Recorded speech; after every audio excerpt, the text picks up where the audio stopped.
You have often heard me talk about the difference between King David's life and King Solomon, his son's life. Solomon had a few great encounters with God.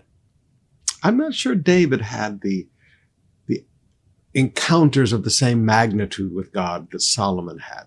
David had encounters, yes, but Solomon had these great encounters with God. But David was a friend of God. David lived in a relationship with God. And oftentimes I find in Christianity today, people want to have a great encounter.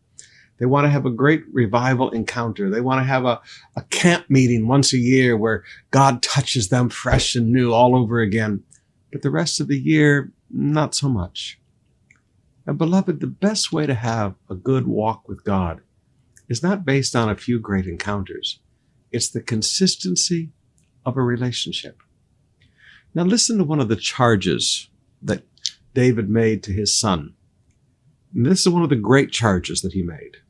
Now, we know he didn't listen very well to this. We know he didn't follow his father's counsel on this. But David tried to teach Solomon how to have a real daily relationship with God. Listen to him in 1 Chronicles 28, beginning with verse 9. And Solomon, my son, learn to know the God of your ancestors intimately. Wow, did you hear that? Learn to know the God of your ancestors intimately. Worship and serve him with your whole heart and a willing mind. For the Lord sees every heart and knows every plan and thought. If you seek him, you will find him. But if you forsake him, he will reject you forever. So take this seriously. Take this seriously. The Lord has chosen you to build a temple as his sanctuary. Be strong and do the work. Now look at these things that David charged Solomon with. Number one, he said, learn to know God intimately. Now, you know how you get to know someone intimately? You spend time with them. I often teach young couples that when they get married, they think they know each other. But after they get married and they're living together every day, they go to sleep together, they wake up together.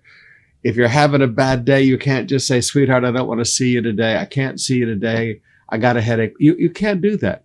They get to see you good, bad, and ugly. When you get married, you get to know each other intimately. And by that, I'm not talking sexually. I'm talking about you really get to know people. Now, the same thing is true with God. You have to learn to know God intimately. You have to learn how to get deeper in this relationship. It is a learning process. It is not something that you already know.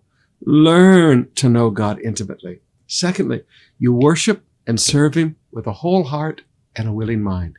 Worship can never just be words that you're singing and your mind is someplace else. Please forgive me, but have you ever stood in service and you're singing the most beautiful words of worship, but your brain is someplace else? Yeah, we've all done it. That's not worshiping God with our whole heart and a willing mind. That's worshiping him with our lips, and our hearts are far from him. Yeah, that's a rough verse, isn't it? So he said, listen, Solomon, take this seriously.